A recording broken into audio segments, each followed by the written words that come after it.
Hi guys, last 1 month నుంచి Manjummel boys పేరు ఎక్కడ పడితే అక్కడ వినిపిస్తూనే ఉంది, హల్చల్ జరుగుతూనే ఉంది. మీలో చాలా మంది మలయాళం వర్షన్ చూసేసే ఉండుంటారు. మలయాళం చూడని వాళ్ళు తెలుగు వర్షన్ మొన్నే రిలీజ్ అయింది కాబట్టి యుఎస్ లో, ఇండియాలో తెలుగు వర్షన్స్ కూడా ఆల్రెడీ చూడటం స్టార్ట్ చేసేసే ఉండుంటారు. I was actually late to the party అనమాట. కాకపోతే మీ అందరిలాగా కాకుండా నేను ఈ సినిమాని 1.5 times చూడటం జరిగింది అనమాట. తెలుగు వర్షన్, మలయాళం మిస్ అయ్యాను నేను. తెలుగులో అద్భుతమైన డబ్బింగ్ లో ఈ సినిమా చూడటం జరిగింది 1.5 times.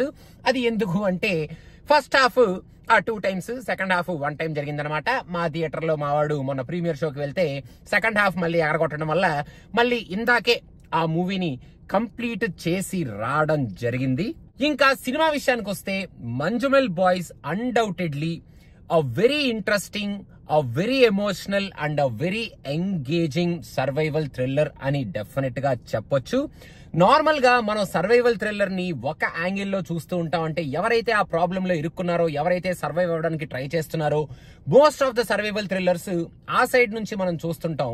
కాకపోతే ఈ సర్వైవల్ థ్రిల్లర్ ని ది అదర్ సైడ్ వాళ్ళ ఫ్రెండ్స్ ఎలా రియాక్ట్ అవుతున్నారు, వాళ్ళ ఎమోషన్స్ ఏంటి, వాళ్ళ ఫీలింగ్స్ ఏంటి, అసలు ఈ రెస్క్యూ అండ్ ఆ సర్వైవల్ ఎలా జరిగింది అనే దాన్ని చాలా ఎమోషనల్ గా ఫ్రమ్ ది అదర్ సైడ్ ఈ సినిమాలో మనకి చూపించడం జరిగింది. నయనతారాది ఒక మూవీ, ఇలాంటి మూవీనే ఒకటి వచ్చింది, కానీ ఆ మూవీలో that also is a good movie with good emotions.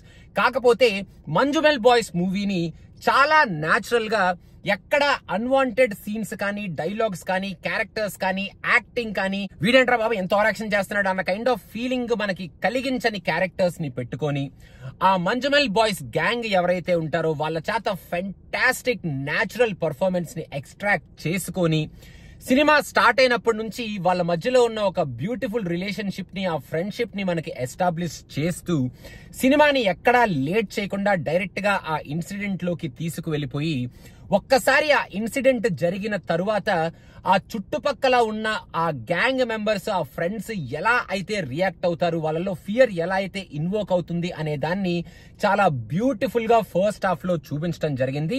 Once ఆ ఫియర్ ఇన్వోక్ అయిన తర్వాత వాళ్ళ రియాక్షన్స్ ఎలా ఉంటాయి, ఒక ఫ్రెండ్ ని సేవ్ చేయాలి అన్న వాళ్ళ ప్రయత్నం ఎలా ఉంటుంది, ఆ ప్రయత్నం ఎంత ఎమోషనల్ గా ఉంటుంది ఒక్కొక్కళ్ళకి, అండ్ వాళ్ళు ఆ ప్రయత్నంలో ఏం చేశారు, ఎలా సాధించారు అనే దాన్ని సెకండ్ హాఫ్ లో చాలా వండర్ఫుల్ గా చూపించారు అని అన్డౌటెడ్ గా చెప్పొచ్చు అనమాట.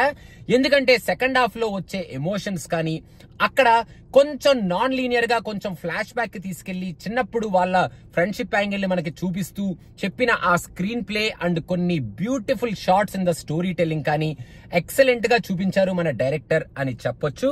అండ్ మూవీ మొత్తం ఒక ఎత్తు అయితే లాస్ట్ 15 minutes లో ఒక సూపర్బ్ గునా సాంగ్ ని బేస్ చేసుకునే ఒక సీన్ వస్తుంది. ఆ సీన్ అయితే క్లాప్ వర్ది ఎమోషనల్ సీన్ అని డెఫినెట్ గా చెప్పొచ్చు. మనం డెఫినెట్ గా కంటతడి పెడతాం, హ్యాపీ ఫీల్ అవుతాం ఆ ఎమోషన్స్ ని చూసి. And at the end of the day ఒక మంచి సర్వైవల్ థ్రిల్లర్ చూసామరా అన్న కైండ్ ఆఫ్ ఫీలింగ్ తో అయితే మనం థియేటర్ లోంచి బయటకు వస్తాం. ఈ సినిమాలో ఎక్కడ ఎగ్జాజరేషన్ లేకుండా బ్యాక్గ్రౌండ్ స్కోర్ నుంచి, ప్రెజెంటేషన్ నుంచి, ఆ విఎఫ్ఎక్స్ వర్క్ ఏదైతే చూపించారో, ఆ సర్వైవల్ ఏదైతే వాళ్ళు ఆ ఎపిసోడ్ ఏదైతే ఈ సినిమాలో ఆ రెస్క్యూ ఎపిసోడ్ ఏదైతే చూపించారో ఎక్కడ ఎగ్జాజరేషన్ లేకుండా ఫ్రెండ్స్ క్యారెక్టర్స్ వాళ్ళ యాక్టింగ్, అక్కడ జరిగే గవర్నమెంట్ ఆఫీషియల్స్ వాళ్ళ reactions, local people reactions, and including ఆ సర్వైవల్ కి వాళ్ళు చేసిన ఆ ప్రయత్నాన్ని, ఆ రెస్క్యూ ఆపరేషన్ కి అక్కడ జరిగే రియాక్షన్స్ అన్నిటినీ చాలా న్యాచురల్ గా చూపించడం వల్ల ఈ మూవీ మనం చాలా న్యాచురల్ గా ఉన్న ఒక రెస్క్యూ ఆపరేషన్ ని చూసామా అన్న కైండ్ ఆఫ్ ఫీలింగ్ అయితే మనకి డెఫినెట్ గా కలిగించారు ఈ సినిమాలో అని చెప్పొచ్చు. మంజుమెల్ బాయ్స్ టైటిల్ రివీల్ కూడా సూపర్బ్ గా రివీల్ చేశారు. సినిమాటోగ్రఫీ కూడా చాలా బ్యూటిఫుల్ గా ఉంది. Music also played a very important role in invoking that fear కానీ, ఆ ఎమోషన్ కానీ, అండ్ అక్కడ జరిగే ఆ సీన్స్ ని ఎన్హాన్స్ చేయడంలో కానీ. అండ్ ఓవరాల్ గా గైస్, మీరు కనుక మంజుమెల్ బాయ్స్ మూవీ చూడకపోతే హ్యాపీగా వెళ్ళి ఈ సినిమాని చూసేయండి. మీరు డెఫినెట్ గా ఏదో ఒక గొప్ప సినిమా చూసేసావరా, అసలు ఓరి నాయనో ఇదా అసలు ఆ సినిమా, అసలు ఏవైనా మాట్లాడుకుంటున్నారు ఈ సినిమా గురించి, ఇది కదా సినిమా, అలా ఫీలింగ్ తో బయటకు వస్తారు అని నేను చెప్పను. కానీ ఒక మంచి మూవీ చూసాం అన్న ఫీలింగ్ తో అయితే మీరు డెఫినెట్ గా హ్యాపీగా థియేటర్ లోంచి బయటకు వస్తారు. అండ్ లాస్ట్ లో ఒరిజినల్ ఫోటోగ్రాఫ్స్ పడినప్పుడు మాత్రం డెఫినెట్ గా ఓరి నాయన ఇదంతా నిజంగానే చూపించారా, ఆ నిజంగా జరిగిన ఎపిసోడ్ ని చాలా నేచురల్ గా మన ముందుకు తీసుకురావడంలో వీళ్ళు చేసిన ప్రయత్నానికి హ్యాట్స్ ఆఫ్ అనుకుంటూ మంజుమెల్ బాయ్స్ మలయాళం నుంచి వచ్చిన ఇంకొక బ్యూటిఫుల్ మాస్టర్ పీస్ అనుకుంటూ మనం థియేటర్ లోంచి బయటకు వస్తాం. You will definitely not regret watching this movie.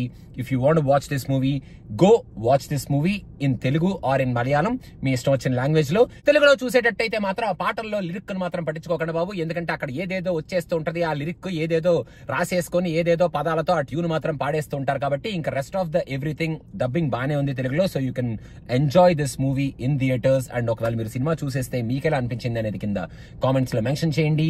Cinema పిచ్చాని subscribe అవ్వడం మర్చిపోకండి. Thank you so much. Bye bye.